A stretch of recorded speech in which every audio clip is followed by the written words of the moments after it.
Jangan ada rasa takut, Iya, jangan iya. rasa ragu. Ini saya bukan karena saya belum lolos, tangannya bukan begitu. Saya buktikan saya sangat berminat, ingin secepatnya divaksin karena saya ingin aman.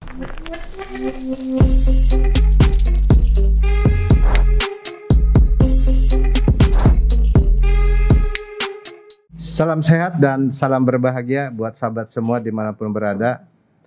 Kali ini kita bisa bertemu kembali dalam Suirum Podcast, yang mana podcast kita ini merupakan podcast kita yang ketiga.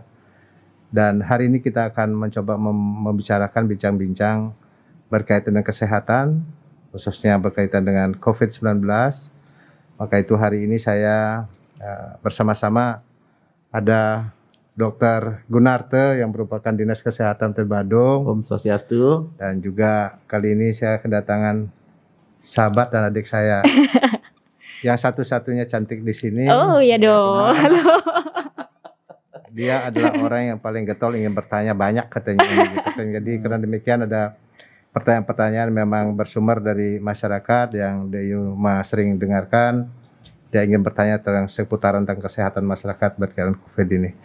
Tentu saya, dalam kapasitas saya pribadi juga melaksanakan tugas-tugas di pemerintahan dan Badung, memang penting juga untuk menjelaskan tentang berbagai isu-isu dan pandangan-pandangan masyarakat yang kira-kira masih akan diperlukan penjelasan dan penegasan, baik itu menyangkut apa, mengapa, bagaimana, kapan, yang berkait dengan hal-hal kesehatan menyangkut COVID ini. Dan secara teknis nanti pasti Pak Dr. Gon nanti sebagai Dinas Kesehatan Badung akan lebih banyak menjelaskan. Jadi untuk itu sahabat semua, mari kita akan berdiskusi dan kita juga membuka diri siapapun yang akan mengajukan pertanyaan buat kita. Kita sangat terbuka karena inilah satu dialog kita yang sifatnya terbuka. Buat kita semua, kita mewujudkan sesuatu informasi yang sifatnya terang menerang buat kita semua. Karena yang ini sudah ngebet bertanya, ini adik kita yang cantik, untuk itu kita persilahkannya, kita berikan waktu seluas-luasnya. Oh dari kemarin lo nunggu Pak Suwe lo mau nanya sebenarnya. Sekarang baru bisa ketemunya ya. Nunggunya di terminal, salah nunggunya. Soalnya pingin nanyanya sama orang yang sangat sibuk. Jadi Iya betul. memang waktunya agak Susah ya. Pada akhirnya bisa bertemu kita Pak. Salah tempat untuk menunggunya itu. Nggak kelihatan saya Pak ya. Di terminal nunggunya soalnya. Ya, Pak, saya gitu. mau pakai ini dulu Pak. Oh ya, silakan. saya juga deh, Kita saya taat pakai juga deh. protokol kesehatan. Iya. Ya. Ini pakai masker juga, nggak apa-apa Iya. nggak kelihatan sih. Jadi sahabat semua, Kamera. kita benar-benar taat pada 3M ya. Iya. Di mencuci tangan, menjaga jarak. Ini jarak kita udah ya. Udah lebih. Udah lebih. Udah lebih. Dan Tapi kita masker juga memakai tetap. Masker tetap, tetap. apalagi kita di ruang tertutup. Iya. Ya, Kita taat ini. Jadi sahabat semua harus taat juga menerapkan protokol kesehatan 3M itu. Betul. Pak, ini nih saya langsung aja nih penasaran banget. Ya, Kenapa sih harus PSBB lagi gitu loh? Padahal kan vaksinnya udah datang Pak. PSBB. Jadi gini, untuk kita di Bali, demikian khususnya di Badung ini, status kita ini bukan pembatasan sosial berskala besar atau yang disingkat PSBB. Bukan, tetapi status kita namanya ini PPKM. Oh iya PPKM PPKM. itulah singkatan dari pembatasan kegiatan masyarakat. Berbeda. Beda. Kalau istilah dari kelasnya, tingkatannya, PPKM itu lebih rendah daripada PSBB. Yang paling tinggi itu loh lockdown, karantina. Ya, betul Wilayah Pak. itu. Jadi tinggi itu. Betul kan dok ya? Betul. Oh jadi lockdown, Ya, kemudian gitu. PSBB, PSBB, baru PPKM. PPKM. Mungkin Pak Ya. dokter bisa jelasin Iya juga gimana tuh tambahin. dok? Perbedaannya secara signifikan apa antara PSBB dan PPKM itu? Ini secara teknisnya itu kalau PPKM itu pembatasannya masih dalam skala yang mikro. Itu diputuskan boleh dari kepala daerah yang bersangkutan. Oh. Terus yang kedua, secara teknis kegiatan masyarakat masih bisa berjalan. Berjalan ya. Apalagi kegiatan yang produktif itu wajib karena Iya. kan tidak mungkin kita tidak memberikan kegiatan yang produktif untuk masyarakat. Yang ketiga, perbedaan yang paling clear nanti mungkin ditambahkan oleh Bapak, kalau dia PSBB itu kita ada keputusan yang diputuskan oleh menteri berdasarkan usulan dari daerah. Iya. Sementara kalau PPKM itu daerah yang bisa menentukan di daerah mana saja PPKM-nya. Badung itu misalnya, Badung berhak menentukan, oh ini kecamatan ini yang saya PPKM kan, mengingat situasi epidemiologisnya, tingkat pertumbuhan jumlah kasusnya itu. Kalau PSBB enggak, itu sudah satu wilayah. Tapi harus ada keputusan dari pusat. PSBB itu diterapkan ketika mungkin tingkatnya sudah lebih parah dari dari tingkat yang harus diterapkan ketika PPKM gitu ya. Ada standar-standar yang menentukan itu. Ya. Parameter-parameternya ada. Berarti Badung seluruhnya PPKM. Tidak ada daerah-daerah yang khusus PSBB misalnya nggak ada. Tidak ada. Oh iya, tapi tetap aja Pak, event mah banyak banget. Bagaimana ini? Jadi gini, saya tambahkan dikit tentang apa disampaikan oleh Dr. Gun tadi soal di mana sih secara substansi atau spesifik perbedaan antara PSBB dengan PPKM gitu kan. Satu dari si aspek yuridis dulu. Tadi Pak Dokter sudah menyatakan kalau PSBB ini itu kan jadi harus minta persetujuan dari pusat dan kemudian tingkat regulasi yang dikeluarkan oleh daerah itu lebih tinggi. Dia bisa berbentuk peraturan daerah. Betul. Bisa bentuk peraturan daerah. Sedangkan PPKM tidak perlu sejauh itu. Secara regulasi pertamanya cukup dengan paling tinggi dengan keputusan bupati atau bisa dengan surat edaran saja. Baik. Jadi kalau prinsip hukum pengikatnya paling di keputusan bupati. Tapi kita ini terapkan surat edaran saja sudah cukup. Itu dari segi aspek regulasi. Kemudian dari segi jangkauan wilayah, jangkauan wilayah. Kalau PSBB ini total basisnya di seluruh wilayah daerah itu sendiri. Kalau PSBB itu misal berskala wilayah provinsi, keseluruhan provinsi itu melakukan PSBB. Nah, kalau PPKM itu bisa lokatif. Betul. Misalnya kita PPKM ini di Badung sekarang ini. Boleh nggak seluruh Badung nih? Boleh tidak setiap kecamatan? Boleh tidak setiap desa? Tergantung berbagai hal tadi. Dari segi kajian epidemiologisnya, gitu, sebaran kasusnya, tingkat kasus dan sebagainya. Boleh misal di Badung ini kita itu PPKM-nya hanya di kecamatan Kuta Selatan aja misalnya, karena di situ misalnya yang terlalu jadi suatu harus tekan itu. Kalau SPB enggak. Kalau SPB dari skala kabupaten ya semuanya. Gitu. Nah ini yang kedua. Kemudian yang ketiga dari aspek terapannya dari segi sektor perkantoran misalnya, dalam sisi perkantoran kalau PSBB tidak ada orang bekerja dari rumah semua, work from home semua, total itu zero yang ada di kantor. PPKM work from home-nya bisa diatur. Jadi berapa persen bisa diatur. Di sekolah dalam sektor pendidikan juga begitu. Kalau PSBB sekolah nggak ada yang boleh belajar itu buka. Nah kalau dalam skala PPKM boleh ada yang tatap muka tapi pada zona yang bagaimana? Ada syaratnya. Green zona, zona hijaunya. Zona hijaunya boleh itu. Jadi masih diatur karena dia sifat lokatif gitu kan. Bisa jadi kalau misalkan kita sekolah ini di wilayah Kuta Selatan, Kuta misalnya ini kasusnya berat, itu tidak boleh kan. Tapi bisa jadi di Petang masih hijau, Petang masih bisa. Berarti Petang buka sekarang? Tidak sih, tidak juga. Ini sebagai contoh aja. Sebagai contoh aja gitu, itu di skala itu. Demikian juga dari sisi kegiatan keagamaan. Ini contoh-contoh real aja ya, biar keagamaan. Kalau PSBB nggak boleh kita melaksanakan ibadah. Jadi artinya ibadah itu tidak boleh tempat-tempat ibadah gitu kan. Kalau teman kita di Islam ke masjid jangan, di teman Kristen di gereja enggak. Di pura juga ya. Betul, ya benar. Kalau PPKM boleh, boleh. Cuman dibatasi jumlahnya. Nah, gitu. Di sektor usaha, ekonomi, kalau PSBB semua usaha apapun itu tutup semua. Ya, tidak ada semua, tidak boleh ada aktivitas. Tempat makan tutup juga. Ya, tutup juga semua. Kegiatan produktif juga tidak bisa jalan. Bisa. Kalau PPKM bisa, cuma dibatasi. Maka pembatasan kegiatan masyarakat kan.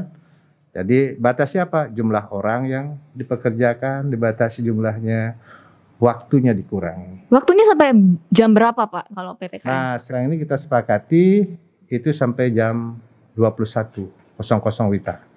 Jam 9 malam.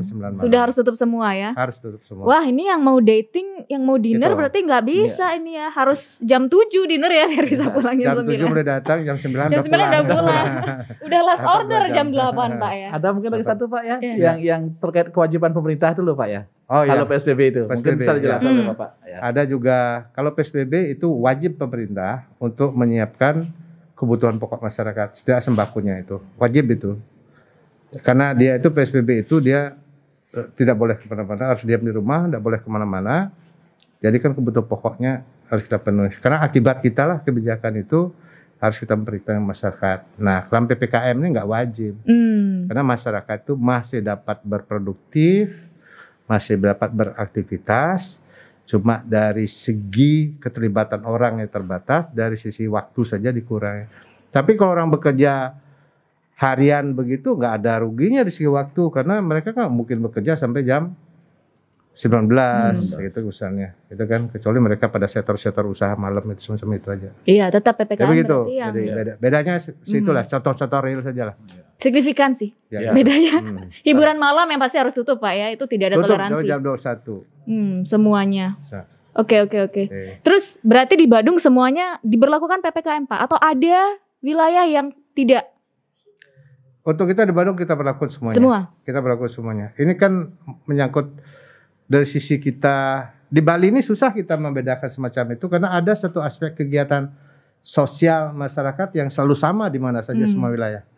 Ini persoalannya. Mungkin dari sisi sektor ekonomi bisa kita klasifikasikan. Badung Selatan lebih dominan ekonomi. Tapi sektor sosial, agama dan adat nggak ada bedanya. Ini yang kita agak susah, yang sifatnya lokatif tadi, gitu kan. Jadi kita berlakukan sama saja. Penyebarannya juga nggak bisa kita kontrol masalahnya ya, soalnya orang kan kemana-mana gitu. Betul. Jadi untuk lebih amannya ya udah PPKM semua, dipantau semua gitu Pak ya. Betul. Supaya aman gitu. Karena prinsip penanganan COVID ini kan kita kebersamaan dan kegotong royong kan, gitu kan. Jadi karena demikian ya agak tidak efektif juga kalau kita misalnya lokatif begitu. Ya, karena ada aspek sosialnya memang survival dan budaya ini ya sulit kita lakukan semacam itu. Jadi karena demikian daripada setengah-setengah ya kita lakukannya semuanya sekalian gitu Pak ya. Gitu. Malah di Bali kan kita tambah Pak. Ya. Betul. Di Bali tambah kita. Kita sepakat di Bali ini ya Dok ya. Sebenarnya adalah Badung sama Denpasar.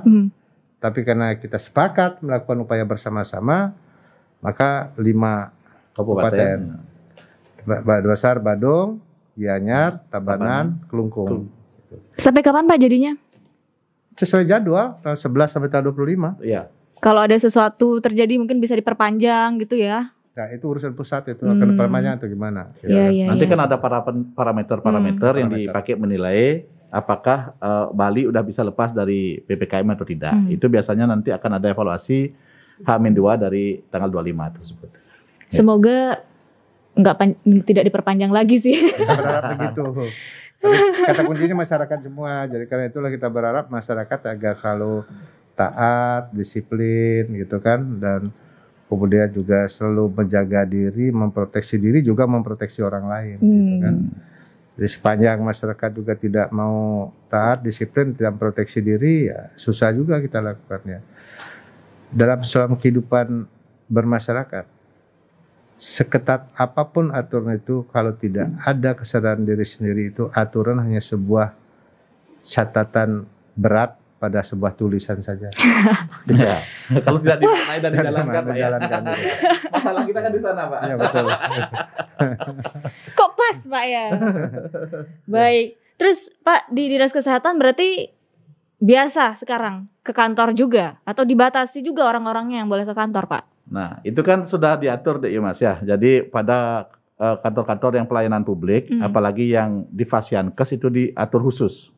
Karena tidak mungkin juga kita memperlakukan misalnya WFH pegawai kita 50%. Terus yang layani di rumah sakit siapa?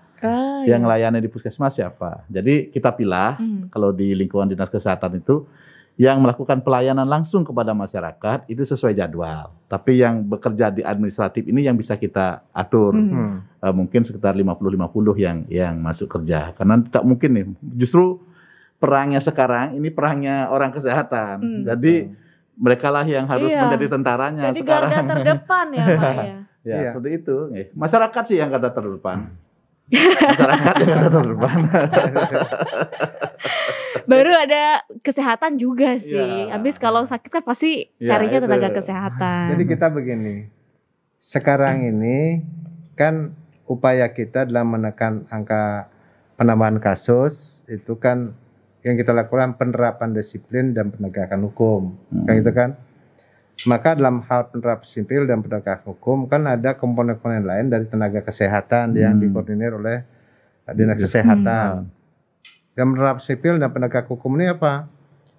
Ada kita di pemerintah ada Satpol PP, kemudian ada Satgas kita. Ada Satgas. Secara institusi pemerintahan kalau Satpol PP ini kita kurangi untuk penugasannya misalnya 25% itu 50% ya siapa juga belum menerapkan disiplin. Jadi hal-hal semacam ini itu dinamis ya, sesuai dengan kebutuhan.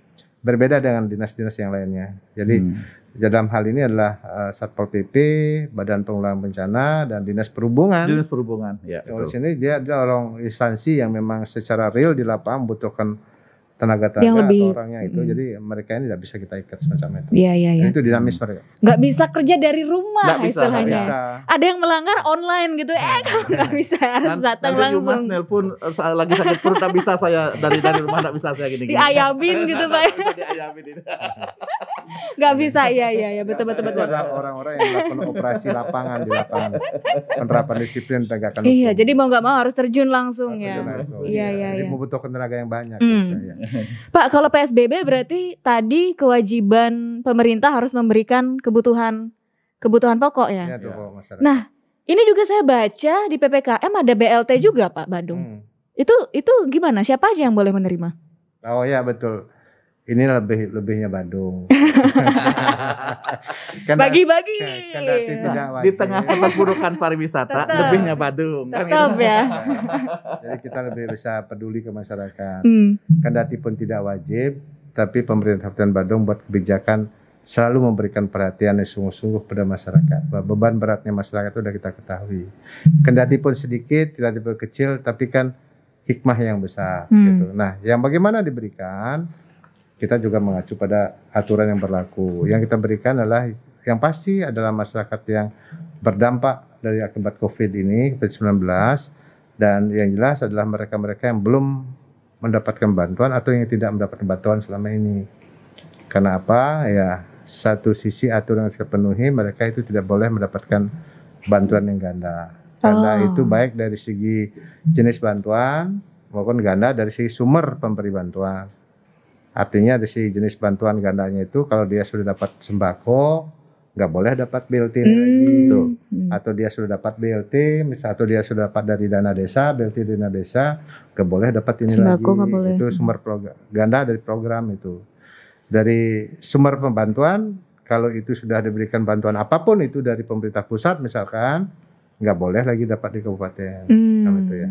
Jadi ini aturan sudah jelas semacam itu. Tapi tidak ada perbedaan misalkan yang tingkat pendapatannya sekian gitu tidak dapat, nggak ada Pak ya? Oh ada. Ada juga. Maka yang paling terdampak, yang paling kena dampak. Kalau orang itu masih produktif dapat gaji dan sebagainya, kalau pegawai negeri sipil nggak dapat dia, dan Polri nggak dapat itu. Dia enak jadinya ya. Itu. Jadi ada klasifikasinya. Nanti takutnya enaknya dapat tapi ngembaliin nanti. Ada standarnya. Nah itu dia. Oh iya. Wah enak juga berarti Pak di Badung. Ya kita berharap kan untuk apa juga kita hidup di daerah nggak enak gitu kan. Kita kan hidup nih cari anaknya. Yang mau ngasih enak ada dulu atau enggak gitu masalahnya. Nah kebetulan ada di Badung kan. Pemerintah memberikan BLT. Betul. Wah karena itu juga Pak keluhan masyarakat kan memang begitu ya. Apalagi dari awal kita disuruh diam di rumah. Apalagi yang sangat terdampak.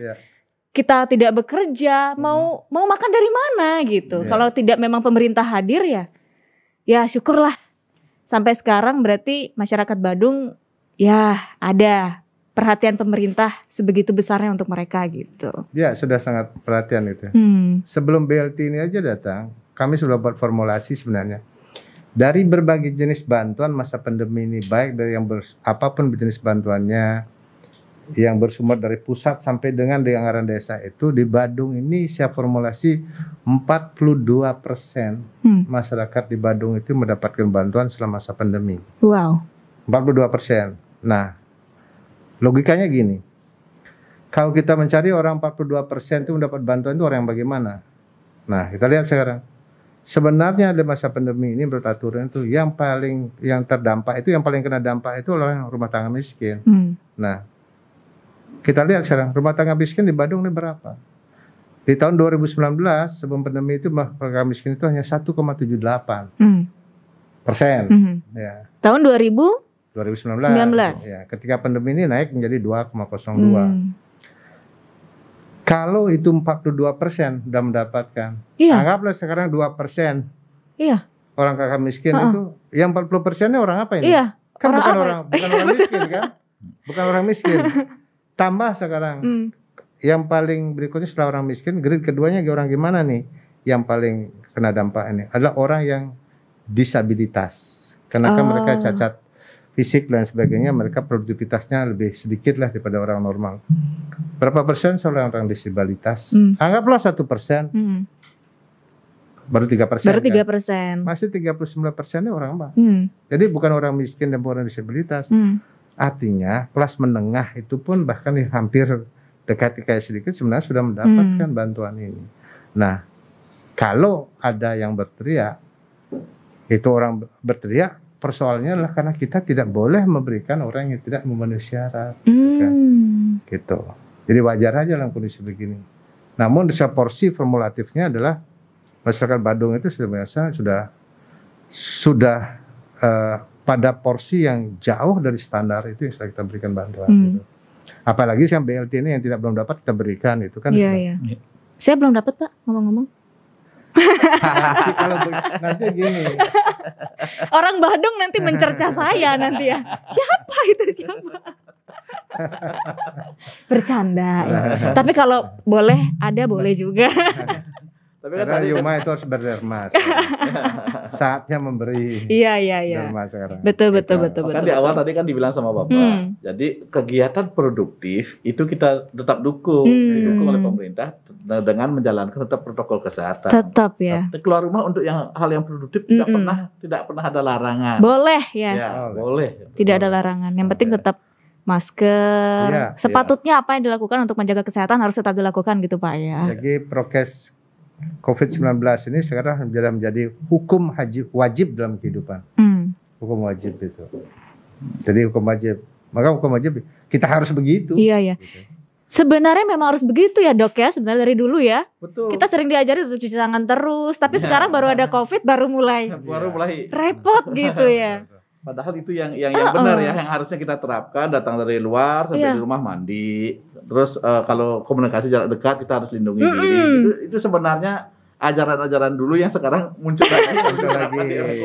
Betul. Kalau dulu juga Dok, biasanya saya jalan di mall gitu lihat orang pakai masker kok malah aneh. Saya lihatnya. Tapi sekarang orang nggak pakai masker malah yang aneh karena kemana-mana harus pakai masker. Iya, betul.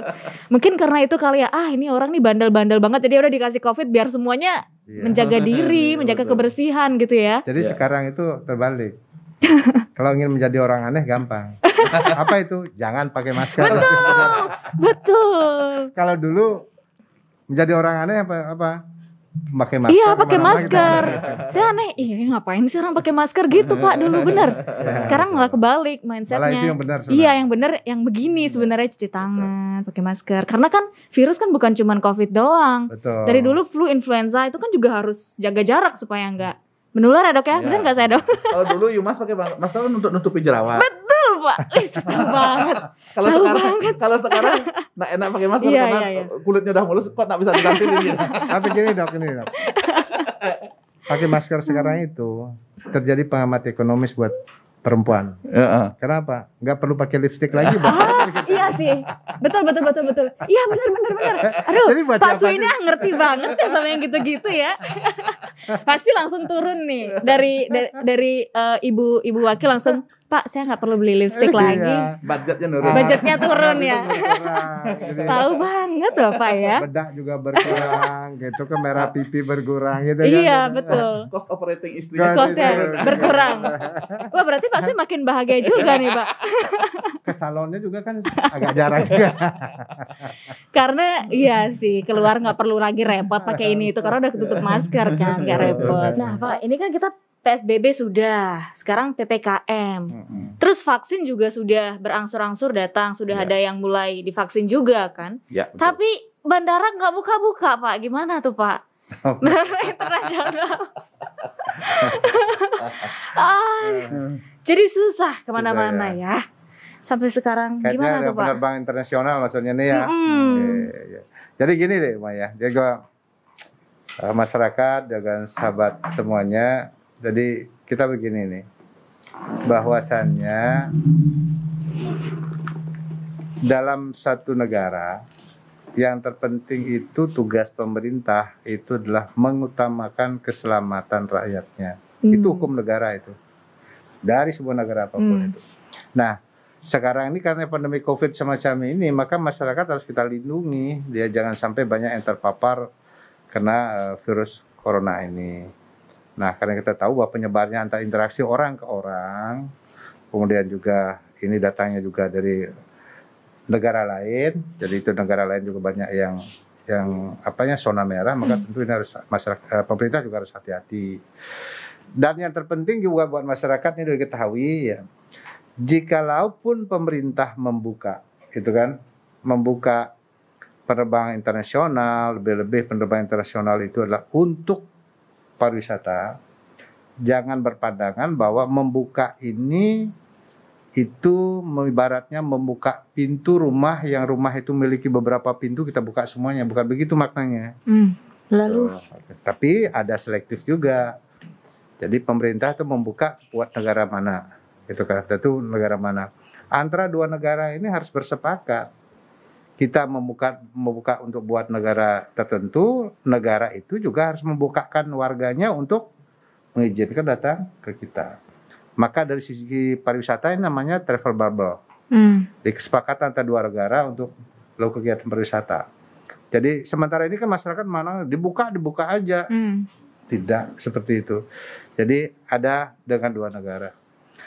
Kemudian juga yang terpenting juga kalaupun kita buka, tidak kita membebaskan begitu saja orang itu, dan kita juga persiap berbagai hal.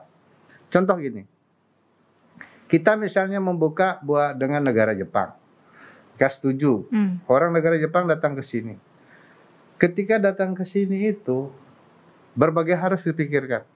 Datang di bandara, Ngurah Rai, mereka dirapid. Mereka di swab ya. Ya di rapid antigen ya, swab antigen. Swab antigen. Ya. Nah, sekarang mereka itu harus nunggu. Kan anggaplah 1 jam. Ya dok ya. Ya 45 menit lah ya. Hasilnya udah keluar. 1 jam baru keluar. Nah, ya, 1 jam keluar. Ini kan ada proses waktu dia menunggu nih. Nah, kalau menunggu di mana dia menunggu nih? Kalau dia menunggu di bandara, bisa nggak dilaksanakan prokesnya di bandara? Ini persoalan. Tiba-tiba pas nunggu ternyata dia positif dan menularkan ke yang lain gitu ya. Itu. Di samping itu kan ini kan berkerumun dia kan. Nah, kalau begitu harus dipikirkan dibawa kemana mereka. Nah, bahwa mereka ada opsi. Satu misalkan dia dibawa ke hotel di mana tempat mereka menginap. Persoalannya adalah kalau dia itu datangnya pagi. Orang check-in itu kan jam 1 baru selesai. Hotel itu mengizinkan enggak? Pemerintah harus menyiapkan mitigasi ini juga. Satu itu. Kemudian yang kedua, mereka sudah pemilik hotel udah tahu dia menunggu hasil. Kalau misalkan itu ada yang positif, kan ini konsekuensi buat hotel itu ketika hotel itu ditempati oleh orang positif nanti akan bisa menimbulkan image negatif buat hotel itu sendiri juga. Ini harus dibuat kesepakatan. Banyak hal kan? Repot juga ya. Repot juga semuanya. Kemudian yang kedua, opsi kedua misalnya. Oke, tidak ke hotel itu. Kita siapkan, mereka harus disiapkan transit. Rumah singgah. Rumah singgah, transit. Persoalannya adalah, yang membiayai itu siapa? Uangnya dari mana? Begitu kan? Transit juga kita bawa ke hotel tertentu, misalnya selain biaya itu kita pikirkan itu, mau nggak dia juga hotel itu? Karena dia berpikir juga nanti kalau orang yang positif gimana dia, kalau sudah diam di hotel kita. Ini persoalan juga. Kan itu. Nah, inilah banyak hal yang harus disiapkan oleh pemerintah. Oke, contoh lain lanjutannya. Sekarang mereka itu udah negatif, lolos, bisa tinggal di Bali. Kondisi COVID ini suatu negara kan juga dinamis. Sekarang bisa dia bagus, tidak ada masalah. Tapi dalam suatu mendadak itu dia bisa lockdown. Nah, ketika dia ada di sini, kemudian dia sudah mau balik, tapi dalam waktu dia harus balik itu ternyata negara mereka itu melakukan lockdown. Kita apakan orang itu di sini? Mereka itu kan tidak boleh ada warga negara terlantar. Karena ada hukum negara nih. Yang cuma masyarakat perhatikan. Jangan dipikirkan bahwa satu orang warga negara itu urusnya pada orang itu. Satu orang warga negara itu urusan kita adalah dengan negara. Gitu. Ingat ini. Satu orang warga negara urus kita dengan negara. Kita tidak boleh menelantarkan orang. Ya, orang itu harus pikirkan nih, di mana kita taruh nginepnya orang ini. Karena mereka negaranya mau lockdown. Iya. Kita harus urusin juga Pak ya. Nggak bisa lepas tangan gitu. Hal semacamnya harus disiapkan juga oleh pemerintah. Jadi tidak segampang kita menyatakan buka gitu aja. Gitu ya. Jadi inilah penting juga diketahui masyarakat bahwa pengertian membuka itu ada aspek-aspek lain, hal-hal teknis lain yang harus secara spesifik benar-benar kita persiapkan sehingga bahwa urusan orang di negara kita ini itu tidak menjadi persoalan kemudian hari antar hubungan antar negara, gitu kan? Jadi satu orang warga negara itu bisa terjadi pemutusan hubungan negara. Dengan satu negara langsung repot lagi masalahnya Pak ya. Ini kan proses mitigasi ini yang paling penting. Kuncinya di sini. Kalau penanganan COVID itu tidak bisa urusan kesehatan aja.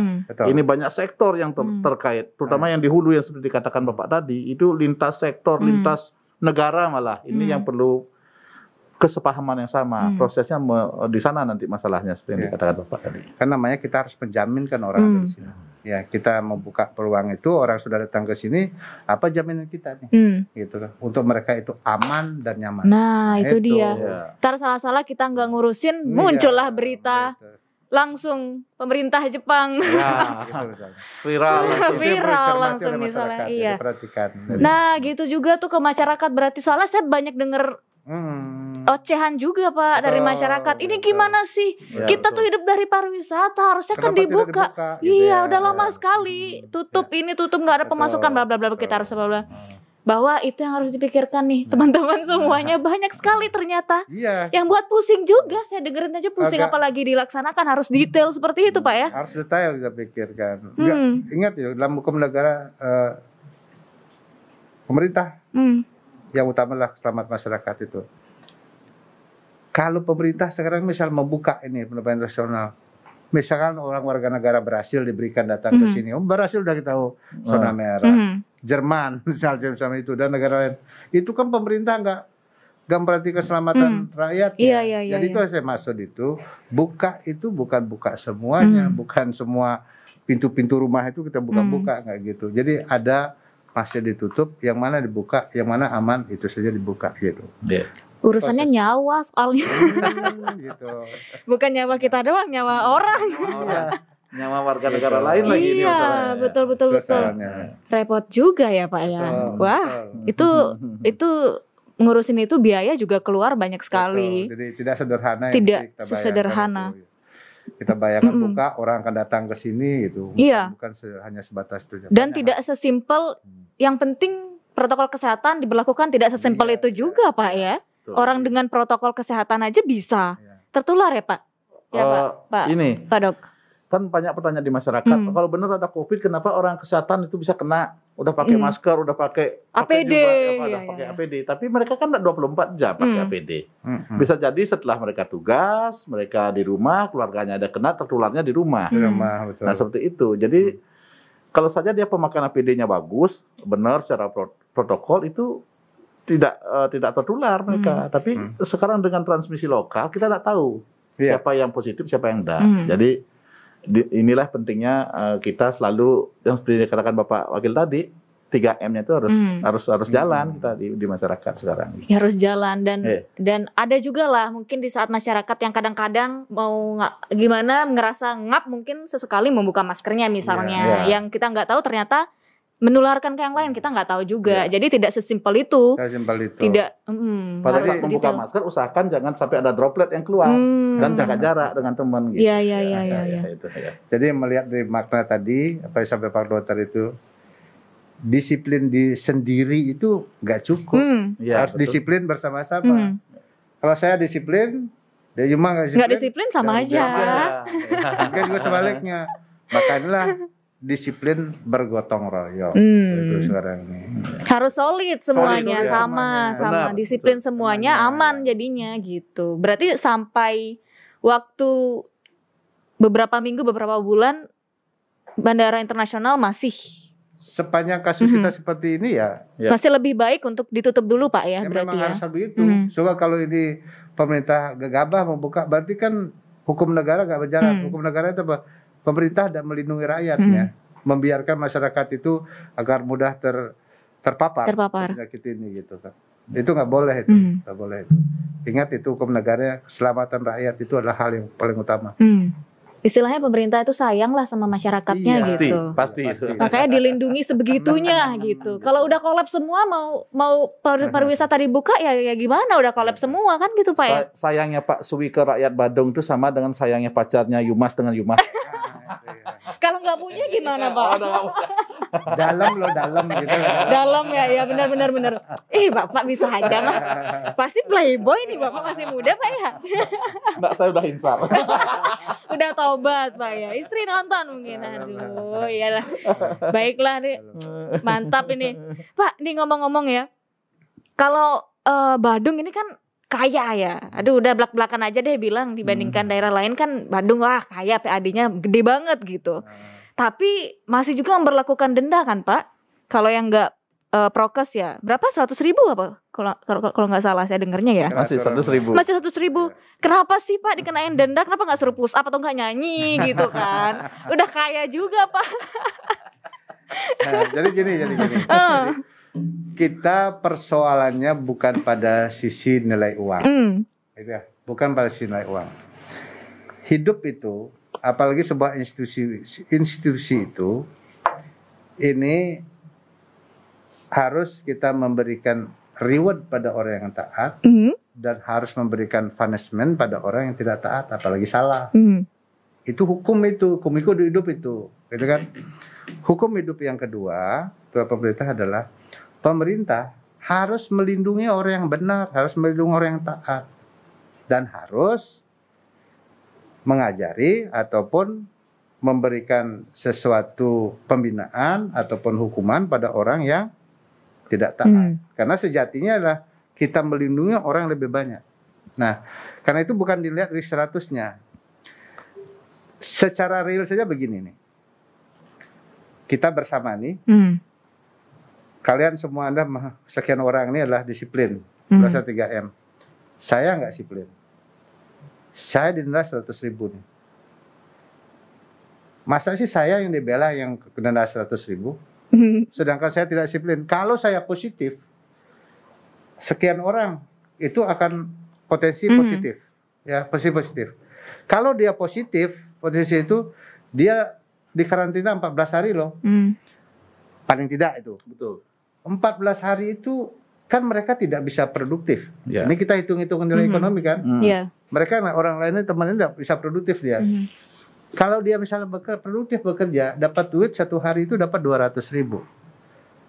Berarti satu orang kehilangan secara ekonomi berapa? 2.400.000. 2.400.000 kali sekian orang yang terjangkit itu akibat saya. Katakan 10 orang, berarti sudah 24 juta secara ekonomi rakyat rugi. Bandingkan dengan saya 100.000. Ini harus dipikirkan gitu. Jadi maka itu dibuatnya semacam itu bukan masalah nilainya orang dikena 100 ini, tapi dampak dari orang yang tidak disiplinnya kena 100 ini jutaan itu akan rugi secara ekonomis masyarakat. Yang rugi siapa? Orang yang taat itu rugi akibat ulah satu orang. Gitu kan? Akibat ulah Pak Suwi ya enggak? Itu saya itu. Makanya prinsip itu namanya prinsip reward and punishment. Punishmentnya pada saya yang 100.000, rewardnya apa? Mereka yang lainnya terproteksi dengan aturan itu. Begitu. Jadi mah 100.000 tuh sebenarnya nggak ada bukan apa-apanya. Tapi ingat yang lain itu ruginya berapa? Iya, itu. betul. Nah, itu masyarakat juga harus clear nih. Jangan dilihat di 100.000-nya. Ingat, masyarakat yang lain itu namanya diproteksi oleh dan kita tak ujung-ujung Pak ya, tak ujung-ujung menerapkan 100.000 itu ada proses sosialisasinya, proses persuasifnya, kemudian setelah itu lewat, baru kita masuk ke ranah denda itu. Jadi masyarakat nggak kaget juga, kenapa tiba-tiba saya diminta 100.000 gitu kan? Kita hitung dari bulan Maret. Ini penerapannya kan baru di bulan Oktober. Oh, berarti perhitungannya sudah dari bulan Maret. Proses sosialisasi dan edukasi masyarakat sudah 6 bulan. Masyarakat udah hafal betul nih. Iya. Nah, segala sesuatu sudah disosialisasi dan edukasi, sudah semuanya tahu. Kemudian ada masih ketidaktaatan karena abad ketidaktaatan ini menimbulkan risiko pada seorang, apalagi menyangkut keselamatan. Ya ada hukum di situ, ya kan? Kalau tidak begitu bukan bernegara namanya. Dalam negara itu harus ada aturan, harus ada hukuman buat yang bersalah. Kendati pun di sini hukumannya bukan hukuman pidana, adalah hukum administratif namanya. Gitu. Ketika dilihat saat itu juga langsung ditindak Pak ya. Betul. Iya. Kalau begitu siapa yang melindungi orang yang taat-taat ini? Kan sama aja, saya disiplin juga begini. Ya, saya disiplin juga kena gitu kan? Dia tidak disiplin juga nggak apa-apa. Iya. Ya, gimana? Gitu kan. Padahal tadi kan saya katakan nih, kedisiplinlah disiplin bergotong royong. Gitu. Ketika ada yang tidak taat pada sistem gotong royong, itu harus ada punishment dong mereka. Itu. Jadi jangan dilihat dari 100.000-nya. Efek dari orang yang denda 100.000 bagi orang lain ini berjuta-juta nggak ada. Iya, tidak bisa dibandingkan dengan hanya 100.000 itu Pak ya. Keluar ilmu gurunya keluar ya, benar. Gitu gampangnya kita jelasin gitu kan. Jadi orang berkeberatan sekarang kan Bapak Nagi itu lain, kita sudah tidak bekerja, tidak dapat pendapatan, kita didenda 100.000, nilai 100.000 dipikir nih. Lupa dia korban dari orang di 100.000 nih, jutaan orang akan rugi dari itu gitu loh. Ini harus kita lindungi orang taat ini. Masa orang yang taat-taat ini yang bisa rugi dia jutaan begitu, itu tidak kita lindungi? Itu kan dengan 100.000 ini. Tidak. Di situ kita harus ada pilihan. Kita lindungi yang ini apa yang ini? Harus lindungi yang taat dong. Sejauh ini masyarakat Badung udah taat belum Pak? Ada juga yang tidak taat. Ada juga yang kena 100.000 ya? Buktinya ada yang kena 100.000. Tapi persentasenya kecil. Ya, kan? Secara nasional memang Bali dan Badung pada khususnya dari segi kedisiplinan memakai masker itu sebenarnya peringkatnya tertinggi di nasional. Wow. Tertinggi kita, Bali dan seluruh Bali dan juga termasuk Badung di dalamnya itu angka kedisiplinannya sampai di angka 90% lebih. Jauh di atas daerah-daerah lain. Ya. Tapi memang potensi kita di Badung sama di Bali itu kan tingkat migrasi, tingkat mobilitas penduduk yang tinggi, heterogenitas itu yang berpengaruh terhadap tingginya kasus juga. Gitu. Ya. Pak Dok sama Pak Sui ikut sidak nggak? Kalau ada yang nggak pakai masker langsung masuk kantong gitu Pak? Biasa kita turun ke lapangan. Sidak langsung ya? Biasa lah Sering malah kita sering. Dari bulan berapa? Dari bulan apa kita jalan-jalan Pak? Kita mulai masuk dari bulan April itu udah turun sampai jam 2 udah pagi langsung. kita misalnya. Dari jauh mungkin masyarakat udah langsung pakai karena kelihatan.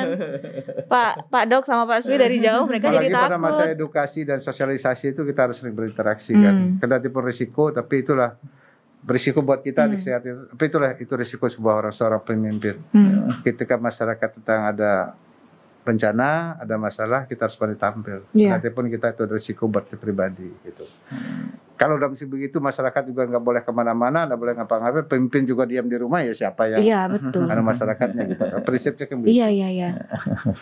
Penting kita ikhlas, berdoa, dengan waspada itu aja. Dan ikuti protokolnya. Tetap ya, orang kesehatan tetap itu isi belakangnya. Tidak boleh itu. Tuh kan setiap 2 menit lo nyemprot. Saya juga deh kalau ini. Kebiasaan ini. Kebiasaan Pak ya. Itu Bapak emang dari dulu suka gitu atau baru COVID aja Pak? Semenjak COVID ini bulan Maret tahun lalu saya udah mulai pakai gini terus. Dokter. Iya. Waduh. Terus Pak ini ngomong-ngomong tentang vaksin. Vaksin ini kan udah sampai di Badung Pak ya? Udah. Bapak udah vaksin belum nih? Kira-kira? Tadi kita daftar Pak ya? Kita sudah ada daftar. Lalu? Ikuti, cuman ada standar kita tidak memenuhi syarat. Oh gitu. Saya draw mainnya saya. Oh draw mainnya. Oh berarti tidak jadi divaksin nih, seharusnya sudah Tensi vaksin. kita melebihi dari standar. Oh gitu. Iya. Oh ada persyaratannya Pak kalau mau vaksin itu? Ada 16 Gimana itu? Ada 16 kriteria ya, yang screeningnya harus kita ikuti. Kalau satu aja tercentang ada itu nggak boleh. nggak boleh. Biarpun 15-nya Biarpun 15 lolos. Oh, Saya dan, gitu. dan Pak Swi kena di tensinya. padahal yang lainnya lolos. Wah, itu tuh apa aja Pak, boleh dijabarin nggak? Ya, kalau saya sih nggak hafal betul ya. Satu tensi kan. Tensi tidak boleh lebih dari 140 per 80. itu maksimalnya segitu. Iya, itu. Wah, berarti Pak Swi tadi tinggi Lebih. sekali dong. Tinggi tadi. Ada Tinggi. saya di 160. Wow. 90. Ya. Tinggi sekali Pak. Kalau Bapak tensi juga. 149 per 92 saya. Wah, untuk kita ketawa sekarang Pak mungkin udah turun Pak tensinya. Aduh. Berarti tensi pertama apa lagi Pak? Terus yang kedua ada riwayat penyakit. Oh iya iya. Itu apakah pernah ada riwayat gondok, ada riwayat pernah penyakit alergi, ada riwayat pernah dapat transfusi darah, ada riwayat pernah kena COVID atau keluarganya kena COVID. Itu salah satu yang harus di-exclude dulu sementara sampai nanti ada penelitian lebih lanjut terkait hal tersebut. Jadi bukannya saya dengan Pak Swi tidak boleh vaksin, ditunda. Tepatnya ditunda. Kalau sudah turun tensinya gitu ya, boleh. Kembali sudah memenuhi syarat itu, saya beretikat bahwa saya harus dapat vaksin itu. Harus dapat vaksin itu. Sebab satu-satunya tidak ada pilihan ya. Dengan vaksin lah yang kita ingin menyelamatkan diri sekarang, gitu. Gitu. Jadi kita bertekad, tapi apa daya juga ada persyaratan medis tidak memungkinkan, ya harus kita tunda dulu. Takutnya nanti terjadi sesuatu. Iya betul. Karena kan ada namanya istilahnya kejadian ikutan pasca imunisasi. Nah itu yang kita bisa ringan, bisa berat. Nah ini dari 16 screening inilah yang menjaga kita yang ikut vaksinasi itu agar aman dalam mendapatkan vaksinasi tersebut. Gitu. Terus kalau sekarang nih ditunda vaksinnya, nanti kapan lagi Pak boleh? Nanti kan saya dengan Pak Wakil akan dilakukan screening lagi, pemeriksaan lagi sampai nanti stabil. Nanti akan dilakukan screening ulang setelah kita melakukan terapi gitu. Pokoknya kita kapan saja siap. begitu diizinkan oleh expert kita siap. Langsung gaskan gitu ya Pak ya. Gaspol. Karena banyak juga yang takut Pak vaksin masyarakat itu. Nanti saya dijadikan korban apa gitu karena belum akurat atau gimana gitu kan, banyak juga anggapan. Tapi ya mau nggak mau kita kalau udah divaksin kan merasa lebih aman Pak ya. Jauh lebih aman ya. Lebih aman lah. Lebih enak gitulah. Maksudnya itu gimana, dok, standar ketakutannya. Kalau vaksin lah, kalau sampai berani Balai POM mengeluarkan EUA-nya, itu artinya itu sudah teruji efikasi dan safety-nya. Oh iya. Dari segi kepatenannya, dari segi kemampuannya dia untuk memberikan kekebalan dan juga keamanan. Makanya nggak ragu. Nggak ragu Pak ya. Saya dari kemarin dengan Bapak malah, Pak pokoknya kita harus lolos besok Pak. Ternyata belum lolos. Oke lah, semoga sudah melalui seleksi yang ketat. Prinsip ilmiah sudah berjalan, profesionalitas sudah berjalan. Dari segi-segi perlindungan hukum negara sudah berjalan. Bahkan hukum negara bukan hanya hukum negara Indonesia, negara lain juga nih. Kalau di negara itu tidak menjamin aman buat masyarakat dunia ini, tidak mungkin diloloskan ke negara itu. Nah kalau sudah begitu tidak kita percaya, lalu siapa lagi kita percaya? Iya. Kan gitu kan? Itu logikanya begitu. Betul. Ya. Hidup ini kan sebuah kepercayaan. Kita hidup ini bisa percaya orang lain gitu kan. Sebenarnya ini kita butuhkan sebenarnya vaksin. Udah ada vaksin, udah negara-negara ada ini, dan negara kita sendiri juga sudah menyatakan itu aman. Bahkan presiden kita Pak ya. Presiden juga Bapak Presiden udah aman aja Pak Jokowi. Tapi karena itu jangan ada rasa takut, jangan rasa ragu. Ini saya bukan karena saya belum lolos. Ini bukan begitu. Buktikan saya sangat berminat, ingin secepatnya divaksin karena saya ingin aman. Iya, apalagi saya Pak. Karena saya ingin hidup. Gitu, saya ingin selamat gitu. Nah, berarti kan vaksin sudah berjalan meskipun Bapak gagal ya berdua. Gagal sementara. Untuk nanti berhasil. Kita tunggu apakah berhasil, apakah tensinya sudah turun nanti ya. Berarti kan pasti yang lain sudah ada yang sukses juga dong Pak ya? Betul. Sudah ada. Kemudian ini penjadwalannya gimana Pak? Kapan kira-kira akan sampai ke masyarakat gitu? Siapa yang didahulukan? Ya, begini. Jadi vaksin itu kan masuk ke Bali tanggal 5. Tanggal 5 menunggu keluar persetujuan dari Balai POM itu didistribusikan. Nah, ternyata tanggal 12 sudah keluar. Itu sampai ke kami di kabupaten. Tanggal 13 Pak Jokowi disuntik, sistem kebuka. Jadi tanggal 14 kemarin kita sudah mulai jalankan vaksinasi untuk di Badung. Itu kemarin ada sebanyak 123 yang terdaftar. Komponennya apa itu? Sumber daya manusia kesehatan dulu. Ini kan ada gelombang 1, gelombang 2. Gelombang 1 tahap satunya itu adalah SDM kesehatan. Jadi mulai Januari ini sampai kira-kira paling lambat April itu habis semua untuk SDM kesehatan. Kemudian tahap keduanya masuklah untuk pelayanan publik, TNI, Polri, lansia dan guru-guru. Itu kita perkirakan sekitar pertengahan tahun, kemudian masuklah untuk masyarakat umum. Kita perkirakan untuk di Badung sih mudah-mudahan April tahun 2022 sudah selesai semua itu. Jadi untuk yang divaksin di Badung kemarin itu sudah ada 123 yang terdaftar. Nah, itu yang datang 112. Tapi ternyata tidak lolos kemarin 7, Pak. 7. Termasuk bapak-bapak yang di depan ini. Kita tidak lolosnya tadi. Tadi terdaftar 127 orang. Nah, saya sama Bapak termasuk orang yang tidak lolos. Nah, itu. Tapi ini artinya bahwa masyarakat harus kita sounding, harus kita sharing bahwa nanti akan ada SMS dari Peduli Lindungi untuk meregistrasi diri. Nah, setelah itu kita masuk aja ke linknya mereka. Kita daftarkan diri kita. Gitu. Dan nanti setelah tercatat di sana, begitu nanti jadwal untuk masyarakat umum, kita dapat blast lagi untuk segera mendaftar ulang. Kenapa mendaftar ulang? Karena kita berhak menentukan kapan kita ingin divaksin, di tempat mana. Begitu. Jadi bukannya kenapa ulang-ulang terus kita mendaftarnya, enggak. Pendaftaran pertama untuk kita terregistrasi, pendaftaran kedua itu kita yang berhak menentukan hari apa kita ingin divaksin dan di fasilitas yang mana kita ingin divaksin itu. Pas divaksin berarti screeningnya di hari itu juga Pak? Sama juga? Hari itu kita di screening, nanti kalau kita tidak lolos, kita masuk di database yang di sana tidak lolos, kita akan mendapatkan panduan untuk nanti terapinya seperti apa dan berikutnya kapan mulai pendaftaran lagi. Gitu. Ada khusus untuk nanti kita di masyarakat itu, kita juga berikan priority buat masyarakat pelaku pariwisata. Pariwisata. Kita ingin menghidupkan pariwisata lebih cepat. Maka itu juga dapat priority yang mereka masuk di sektor pelayanan publik mereka. Itu sehingga lebih cepat lah dapat gitu. Kurang lebih 1 tahunan lah ya, bisa. Mudah-mudahan tidak sampai ya. Kita kan ngejar karena janjinya dari pemerintah pusat kan akan selalu ada supply dari vaksin ini supaya tidak sampai terputus seperti itu. Ini vaksinnya vaksin apa Pak? Sinovac. Iya, Sinovacnya. Sinovac. Ya. Itu harus berapa kali vaksin Pak? 1 kali cukup kah? 2 kali. Kita sekarang divaksin, lagi 14 harinya harus dapat booster. Harus divaksin lagi supaya lebih efektif gitu Pak ya? Betul, benar.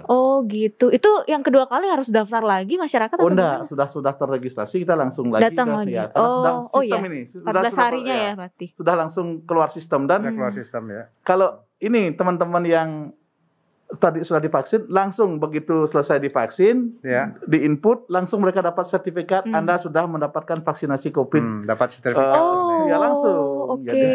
Dan ini kan kalau kebijakan kemarin mereka nggak perlu swab lagi kalau sudah. Iya. Nah ini jadi. Saya tunjukin sertifikat itu ya. Nah nanti bisa berubah lagi tuh misalnya udah ada sertifikatnya, terus bandara udah dibuka, mau ke satu negara tinggal nunjukin udah vaksin atau belum gitu ya. Sudah punya SIM itu. Udah punya SIM, iya betul. Semoga cepet ya Pak, supaya kita bisa jalan-jalan ya kan. Doakan saya lolos dengan Pak. Berarti tidak harus menunggu 14 hari lagi kan Pak untuk Bapak vaksin? Tidak kan, yang penting sudah bisa, tensinya sudah normal. Syarat kita akan segera. Kapan saja. Kita daftar lagi. Iya. Pak, ini Bapak meskipun belum divaksin tapi seperti apakah gejalanya yang mungkin timbul Pak kalau sudah divaksin kira-kira? Nah, kan ada yang namanya kejadian ikutan pasca imunisasi. Itu tapi beruntung di Badung 2 hari ini tidak ada laporan ke kami karena kami siaga. Ada namanya Komda KIPI, Komisariat Daerah Kejadian Ikutan Pasca Imunisasi. Ini yang bertugas memantau ada enggak kejadian ikutan pasca imunisasi. Ada yang panas kah, ada yang merasa lemes kah, atau merasa mungkin ada gangguan keseimbangan. Nah itu ada mual-mual, ada mual-mual, gitu ya. Ada pusing seperti itu. Itu kita pantau, makanya ada setelah divaksin 30 menit kita pemantauan. Tapi selama 24 jam pun mereka berhak menghubungi kita kalau ada keluhan-keluhan tersebut. Dan bersyukur 2 hari ini di Badung aman ya. Iya. Kalau ini sudah didistribusikan ke masyarakat, ada dari pemerintah nih, masyarakat harus vaksin nggak? Gimana tuh Pak Sui? Ya sebenarnya kalau kita mengeluarkan kata harus nggak se-ekstrim itu juga itu. Tapi kita sangat menyarankan, mengarahkan masyarakat agar mau divaksin kalau kita ingin selamat gitu. Kalau kita mengatakan harus itu dari segi pemerintah itu ada hukum aturan yang mengatur soal itu. Kalau kata harus berarti ada hukumannya dong. Berarti ada sanksinya kalau mereka tidak melakukan Pak ya. Saat ini kita belum sampai arah itu. Jadi kita percayakan bahwa pada orang-orang yang pada ahlinya hal ini dan percaya kepada negara ingin menyelamatkan masyarakatnya. Dan selanjutnya sisanya dari hidup kita ini kita pasrahkan pada Tuhan yang Maha Esa gitu aja. Yang penting proteksi dirinya. Bagaimana kita sadar diri untuk menjaga diri sendiri Pak ya. Betul. Kalau situasi kita beda juga di Badung. Kalau di tempat lain mungkin agak susah jadi role model. Kan diminta 10-10 itu. Di Badung itu saya sampai 26 lebih saya sampai nyetok entar dulu karena dikasih orang memang untuk role model itu diminta 10. Oh iya. Yang dapat 26 orang. Oh, jadi berarti sadar ya antusias mereka. Bagus. Saya juga kalau bisa di luar Mas, saya pengen di luar, tapi apalah saya gitu, hanya butiran-butiran debu. Baiklah kalau gitu. Wah, ini sudah banyak sekali informasi yang Bapak sampaikan dan Pak Dok sampaikan juga ya. Buat masyarakat ya. Wah, pasti edukatif sekali untuk masyarakat yang masih awam gitu ya, udah tercerahkan gitu, karena kan informasi yang tepat kan harus diberikan oleh orang yang tepat juga. Betul, ya. Banyak juga informasi yang simpang siur juga kita dapatkan Pak ya. Berita-berita yang tidak jelas, yang tidak bertanggung jawab gitu dengan masyarakat ya. Iya gitu. Terima kasih sekali nih. Wah kok saya yang terima kasih. Terima kasih juga sudah menjawab pertanyaan saya Pak ya. Saya terima kasih nih ini banyak menghimpun pertanyaan masyarakat karena disampaikan ke kita, akhirnya kita juga bisa memberikan informasi-informasi yang benar dan bisa kita pertanggungjawabkan secara ilmiah, secara medis juga, dan juga dari segi efek sosial juga gitu kan. Jadi saya rasa cukup ya pertanyaan di Yuma ya. Sudah habis. Semua ya. Nanti kalau ada lagi tinggal saya telepon Pak. Saya mau nanya lagi. Silakan saja datang ke sini, terbuka pintu kita untuk di Yuma untuk bisa bertanya, mau pertanyaan masyarakat. Kita sudah terbuka ya. Jadi sahabat semua, saya rasa demikian ya, kita sudah berbincang-bincang tadi soal COVID-19, kemudian juga kita bicara tentang vaksin, kemudian kita bicara juga tentang langkah-langkah dan upaya harus kita lakukan. Pada intinya bahwa kalau kita ingin cepat hidup yang kita boleh normal ini, maka mari kita disiplin secara bergotong royong. Satu orang yang disiplin, yang lain yang tidak ada maknanya. Jadi teman yang disiplin, kita tidak disiplin, tidak ada kan maknanya. Kita harus disiplin bersama-sama. Dan berikutnya kedua, dengan nanti sudah dilaksanakan vaksin ini pada secara bertahap, maka saya sampaikan jangan pernah ragu, jangan ada takut, jangan khawatir. Yakinilah bahwa negara dalam hal ini pemerintah tidak akan pernah punya pikiran untuk menyengsarakan dan menyakiti rakyatnya. Tidak akan pernah negara itu tidak memikirkan keselamatan rakyat. Pasti dipikirlah yang terbaik buat masyarakatnya. Vaksin inilah upaya yang terbaik saat ini yang kita butuhkan. Mari kita berpikiran sehat dan kita selalu bisa berpikir produktif, tetapi tetap kita taat pada protokol kesehatan. Terima kasih, sampai jumpa pada konten-konten berikutnya. Salam sehat dan bahagia buat sahabat semua. Halo. Sampai jumpa. Sampai jumpa. Sampai jumpa. Ya.